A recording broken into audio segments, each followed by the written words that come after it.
Cuando Elías falleció, me dije que solo me quedaría unos meses lo justo para ayudar a Tania a encontrar su camino. Ella lidiaba con el duelo gemelos pequeños y un esposo con horarios imposibles. Yo tenía tiempo, energía y el instinto, así que me mudé con ellos. Eso fue hace 3 años. Al principio se sentía bien ser útil. Me levantaba temprano, preparaba loncheras para la escuela, lavaba ropa sin parar. Tomé mi pensión y la usé para tapar los huecos que sus sueldos no alcanzaban, despensa, luz, depósitos para la guardería. Pagaba sin queja. Eso hace la familia, me repetía. Pero con los meses los gracias se desvanecieron. Los favores se volvieron obligaciones y el espacio que ocupaba físico y emocional se achicó. Tania dejó de preguntarme si cenaría con ellos. Los gemelos empezaron a llamar a Beatriz la mamá de Néstor, la otra abue, aunque vivía al otro lado de Puebla y apenas aparecía. Mencionaba a Elías de vez en cuando, pero solo recibía silencio como si fuera una telenovela vieja que nadie veía ya. Aún así me quedé. Cociné, ajusté el termostato que fijaban en 20 de Chris Busde. Ignoré las miradas de reojo cuando mis series de misterio sonaban fuerte. Me decía que era afortunada por estar cerca de mis nietos, que así era la vida tarde útil aunque no querida. Entonces el martes pasado, mientras doblaba los calcetines de los niños, Tania entró al cuarto de lavado con su celular como escudo. «¡Ma!», dijo sin mirarme del todo. «Los papás de Néstor se mudan aquí». Parpadeé con un calcetín en la mano. «¿Vienen de visita?» «No, a vivir. Para siempre. Necesitamos el espacio». Reí esperando una sonrisa que no llegó. «Tendrás que irte a fin de mes», dijo. Solté una carcajada. No pude evitarlo. Sonaba absurdo como una línea de comedia barata. Pero su cara no cambió brazos cruzados. Lo decía en serio. Dejé los calcetines en la canasta despacio, como si el movimiento retrasara la realidad. Luego pasé junto a ella, me tragué el dolor. En el pasillo vi de reojo una foto familiar en el estante, mi marco, mi copia, pero yo ya no estaba en ella. La puerta del estudio estaba abierta. Adentro cajas apiladas. A la mañana siguiente, el cambio ya había empezado. Tania tocó mi puerta suave como si fuera una huésped de paso. Entró con una sonrisa plástica y un plumón en la mano. «Oye, ¿te importa empezar a empacar cosas no esenciales para hacer espacio a los suegros? Pensé que el closet del estudio puede guardar algo tuyo por ahora». «No esenciales». Miré el cuarto. Todo era mío. La colcha, la librera hasta la lámpara del buró. Pero asentí y dije, «Claro». Esa tarde asomó la cabeza a la cocina mientras preparaba la cena. Otra cosa rápida, Beatriz es alérgica a muchos olores. Los aromas fuertes le afectan los senos nasales. ¿Podrías suavizarle al chile y el ajo por un tiempo? Removí la olla despacio. Por supuesto. Esa noche llevaba toallas al lavadero cuando los oí hablar en la sala. Me detuve en el borde del pasillo, oculta tras la media pared. «Pondremos a Beatriz en la recámara principal», decía Tania. «Diego puede quedarse en la de abajo». «¿Y tu mamá?», preguntó Néstor. Una pausa. Luego su voz seca y casual. «Ella puede ir a donde sea. Tal vez los niños duerman juntos y convertimos su cuarto para ellos». Néstor no respondió. Regresé a mi cuarto olvidando las toallas. Se me hizo un nudo en el alma como si hubiera tragado algo filoso. En los días siguientes vi la casa distinta. La despensa cambió. Desapareció el café que me gustaba menos, fruta más comida preparada. El termostato bajó a 19 Boclímodo y nadie me ofreció una cobija. En la cena los lugares se reorganizaron. La silla de Beatriz ya estaba junto a los niños como esperándola. La mía quedó arrinconada bajo la mesa intacta. Los niños dejaron de pedirme cuentos antes de dormir. Tania dijo que ya estaban grandes para eso. Empecé a pasar las noches sola en mi cuarto, comiendo en una charola viendo videos viejos con el volumen bajo. Me hice el hábito de caminar por la casa de noche descalza y en silencio. Era el único momento que sentía mía. Encendía la luz del porche, revisaba los cerrojos, doblaba una cobija suelta. Rutinas pequeñas como memoria muscular de una vida que aún vivía, pero a la que ya no me invitaban. Ahí empecé a notar el inventario. No solo lo que era mío, sino lo que ya no me permitían usar. Carmela removía su té despacio con el ceño fruncido mientras me observaba en la mesa. Nos veíamos cada primer jueves en el Café La Rosa, pero esta vez era diferente. No había dicho mucho desde que llegué. «No te están desplazando», dijo al fin, dejando la cuchara. «Ya te borraron». Solté una risa suave, más aire que sonido. «Lo sé», dije. «Pero que lo digas en voz alta, pega distinto». De vuelta en casa abrí mi laptop y entré a mi cuenta bancaria. No lo hacía seguido. Nunca he medido el amor en pesos.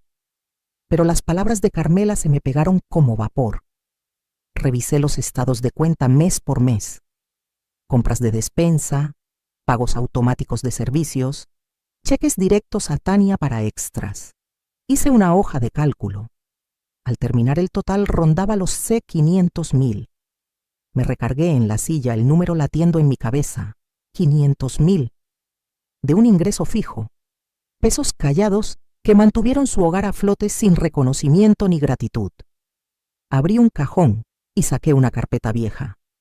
Adentro estaban los papeles que reuní hace años cuando pensé en comprar un departamento en Angelópolis tras la muerte de Elías. Tenía listo un enganche de C$150,000. Estaba a días de firmar cuando Tania llamó llorando. El costo de la guardería de los gemelos se había duplicado. Néstor estaba sin trabajo. Transferí el enganche al día siguiente. Ella lloró por teléfono, prometió devolverlo.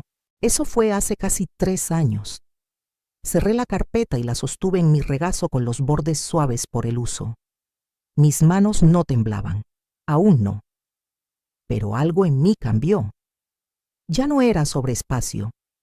No era sobre las alergias de Beatriz, los cuartos libres o los menús. Era sobre ser útil hasta que dejé de serlo. Necesitada hasta que me volví inconveniente. Puse la carpeta en la encimera y la miré mucho tiempo. Luego saqué un bolígrafo del cajón y escribí en una nota adhesiva: «Busca los papeles. Ponlo por escrito. Registra todo». La hoja quedó ahí como advertencia o como promesa. Esperé hasta que los niños estuvieran afuera en sus bicis para hablar con ella. Tania estaba en la cocina removiendo una olla de algo comprado y sin sabor. Me paré más allá de la encimera con las manos cruzadas como si necesitara cita. «¿A dónde esperas que vaya?» No alzó la vista. «No sé, ma. Eres lista. Lo resolverás». Parpadeé dejando que el silencio se asentara entre nosotras. «Los papás de Néstor necesitan estabilidad ahora», añadió, como si eso lo hiciera menos cruel. «Ya están grandes. Beatriz es prediabética y Diego tiene problemas de espalda. Necesitan cuidados». Casi me río. Como si no hubiera sido yo la que se levantaba temprano a quitar nieve, llevaba a los niños al médico y cocinaba desde cero. Como si no hubiera mantenido esta casa cuando ellos apenas podían. «Ya tuviste tu tiempo aquí», dijo girándose al fin. «Es hora». «Es hora», como si hubiera estado de vacaciones extendidas por las que debía estar agradecida. Como si no hubiera dado mi vida para encajar en la suya. Asentí lento. Entiendo. Caminé a la sala sin decir más, y ahí lo vi. La foto familiar que estaba sobre la chimenea del verano que fuimos a la laguna de Aljojuca, con el brazo de Elías en mi hombro, y los niños pegajosos por paletas, ya no estaba. En su lugar, una foto enmarcada de Néstor niño, junto a un chico que no reconocí. El marco era nuevo con borde dorado brillante, prominente. Me quedé mirándola más de lo que quise. Cuando me giré, Tania ya había subido.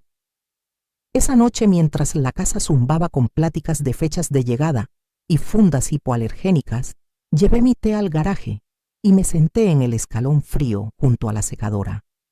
Saqué el cuaderno que llevaba desde que Elías murió y escribí 2 líneas. Esta ya no es mi casa, pero tampoco es suya aún. Cerré el cuaderno y lo guardé en mi suéter. Luego, abrí el gabinete sobre la lavadora y empecé una lista mental. Empecé con la lavadora y secadora.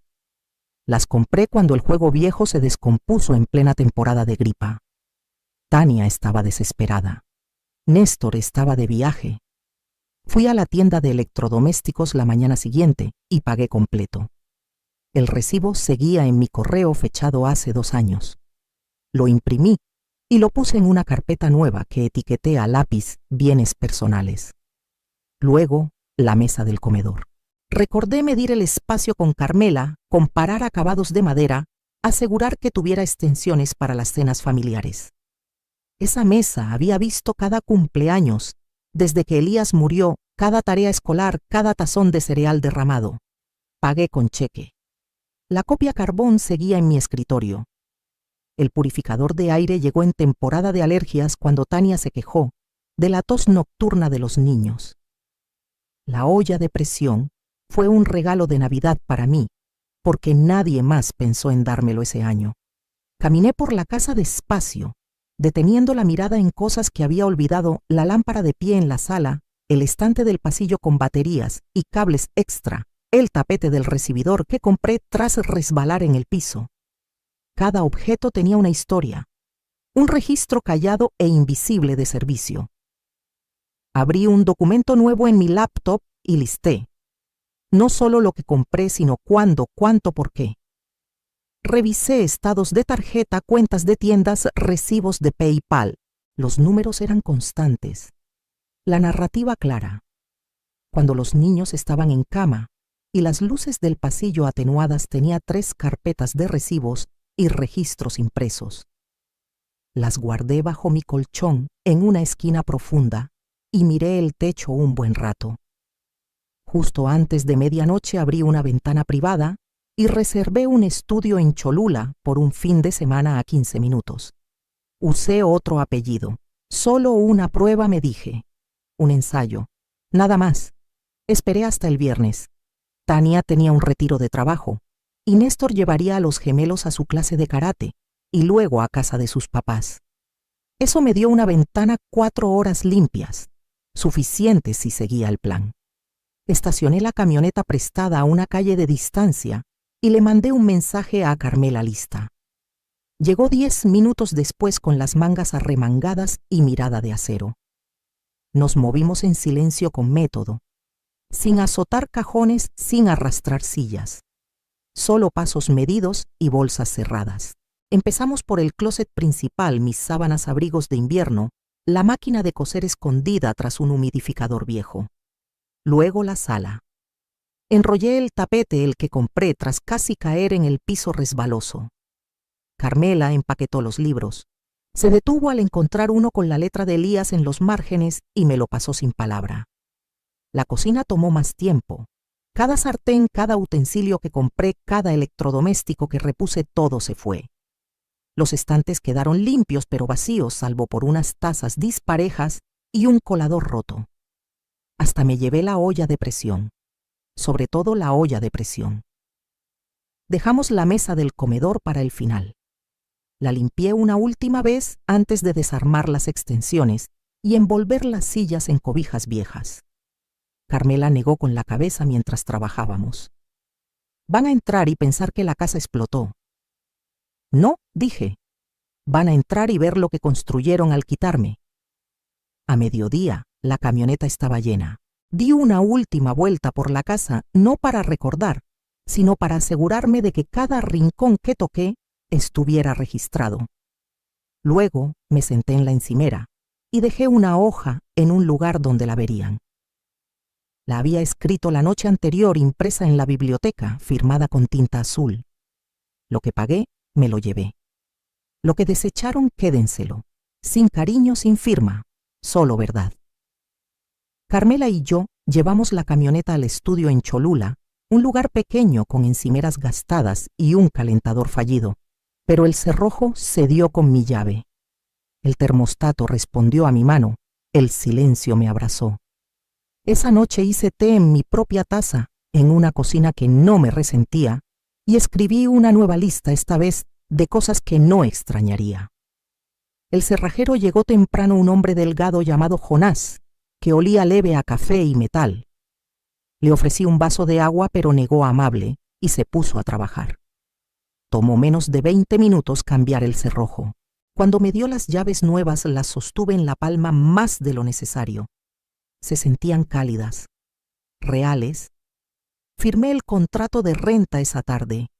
Un documento de una página sin complicaciones ni letras chiquitas. Solo una renta mensual de C8.000 que podía cubrir sin tocar mi pensión. Configuré el autopago desde una cuenta de ahorros que Tania no conocía. La abrí tras la muerte de Elías, guardando depósitos pequeños aquí y allá. Entonces, no sabía para qué ahorraba. Ahora sí. Esa noche, mientras desempacaba platos en mi cocinita, tocaron la puerta. Dudé, aún esperando regaños o necesidades ajenas. Pero al abrir, una mujer estaba ahí con una sonrisa cálida y una lata de galletas. «Soy Leticia», dijo. «Unidad 3B. Te vi mudándote. Jugamos cartas los jueves en el salón. Deberías venir». Asentí sorprendida de lo rápido que dije que sí. Una hora después, estaba en una mesa plegable con Leticia y 3 más viudas, una divorciada, todas jubiladas, riendo por manos terribles y café descafeinado fuerte. Nadie me pidió limpiar. Nadie habló sobre mí. Nadie esperaba nada más que mi presencia. Regresé al estudio con una ligereza extraña en el pecho, como si el mundo respirara otra vez. Hice huevos revueltos en mi estufa eléctrica, me senté con las piernas cruzadas en el futón y comí bajo el brillo suave de una lámpara que elegí yo. La casa vieja aún resonaba en mi mente, pero su agarre se aflojaba. Dormí con la puerta cerrada, las ventanas entreabiertas y las llaves bajo la almohada, no por miedo, sino por costumbre. Una costumbre que al fin estaba lista para dejar. La primera llamada llegó a las 9:13 de la mañana. La dejé sonar. Conocía ese tono tenso, cortante, molesto. No dejó mensaje. La segunda llegó 20 minutos después. Esta vez dejó uno. «Oye, ma, ¿será que tomaste más de lo que necesitabas? El refri está totalmente vacío. ¿De verdad te llevaste todas las ollas?» Para el mediodía había llamado 5 veces. La sexta llegó a la 1:04, con un mensaje que empezó firme y se deshizo rápido. «Los niños están llorando porque no encuentran su cereal y la estufa no jala. Néstor intenta arreglarla, pero no es lo mismo. ¿Dónde está la olla de presión? ¿En serio te llevaste la lavadora?» Sí, lo hice. Estaba en mi mesa plegable tomando té de una taza que no tenía que compartir cuando llegó el mensaje 8. «Ma, por favor. Esto es mucho. No esperábamos que todo desapareciera. ¿Podrías al menos regresar algo para los niños? Digo en serio, ¿quién se lleva el purificador?» «Alguien que lo compró», pensé. A la 10ª llamada, el filo en su voz dio paso a otra cosa. «Mira, tal vez no dije las cosas bien. Estaba estresada. Los papás de Néstor ni siquiera están ayudando aún, solo traen más desorden. No quería que te sintieras rechazada. No era sobre sentir. Era sobre lo que al fin acepté». La 11ª llegó tras el anochecer. Sonaba cansada, ronca. «Ma, por favor, no quería que sonara así. Regresa. Los niños preguntan por ti. No pensé que de verdad te irías». Vi la pantalla apagarse en la 12ª y silencié el celular. Esa noche me paré frente a la ventana y miré la calle abajo, tranquila, quieta, sin inmutarse por el caos en esa casa al otro lado de Puebla. No necesitaba hasta que me extrañaban. Hay una diferencia. Enjuagué mi taza, la sequé con una toalla que compré yo y la guardé en el estante que instalé con mis manos. La oficina de la señora Hidalgo era silenciosa, entre una tintorería y una florería en el centro de Puebla. Hablaba suave pero directo. Revisó mis notas y recibos sin juzgar. Asintió mientras hojeaba la carpeta, estados bancarios, facturas de electrodomésticos, hasta un registro de despensa viejo que guardé por capricho. Sin contrato de renta, dijo, pero muchas pruebas. Serías una inquilina contribuyente con derechos legales. Si quieres reembolso, podemos redactar una demanda. O puedes dejarlo todo. Tú decides. Asentí, pero ya sabía. No quería su dinero. Quería la dignidad que dieron por sentado. Esa noche escribí la carta. No la pensé demasiado. Tania. No solo vivía ahí, invertía. Mi tiempo, mi dinero, mi cuidado. Me trataste como inquilina cuando te convenía y como carga cuando no. No me fui por dolor. Me fui porque recordé quién soy. Perdiste una limpiadora, una cocinera, una niera. Pero más perdiste a tu madre. Ese costo no sale en tu app bancaria, pero lo sentirás en tu hogar. Marina. La doblé, la metí en un sobre y la dejé en el correo a la mañana siguiente, sin dirección de retorno. Al regresar, Leticia había dejado un pay en mi puerta con una nota. Nos vemos el jueves, trae tu chispa. Sonreí, abrí la puerta y entré a mi espacio. Carmela llegó con una botella de vino de caja, 2 vasos plásticos y una bolsa de galletas y queso. Miró el estudio y asintió aprobadora. Es acogedor, dijo quitándose los zapatos. Y huele a que nadie ha gritado aquí. Nos sentamos en el futón y brindamos como estudiantes riendo hasta jadear. Por primera vez en años no había reloj, nadie necesitaba nada, no había correcciones sobre el termostato o cómo doblar toallas. Solo 2 mujeres que se conocían lo suficiente para reír con todo el cuerpo. Al día siguiente, Leticia tocó con una agarradera tejida, floral morada con borde dorado. Regalo de bienvenida, dijo. La hice cuando mis manos eran más firmes. Le agradecí y la colgué en el mango del horno. Se veía bien ahí como algo ganado no esperado. Días después llegó un sobre grueso, adentro un dibujo con colores pegado a un plato de papel. Mostraba una casita con chimenea torcida y monitos al frente, yo y 2 niños pequeños. Arriba, en letras desiguales, decía «La casa de Abue». Lo apreté contra mi pecho un momento antes de pegarlo al refri con un imán. Ya no tenía comedor formal, ni recámara principal, ni pasillo con fotos familiares, pero tenía paz. Y esta vez no solo estaba en la casa, era dueña de la paz dentro de ella.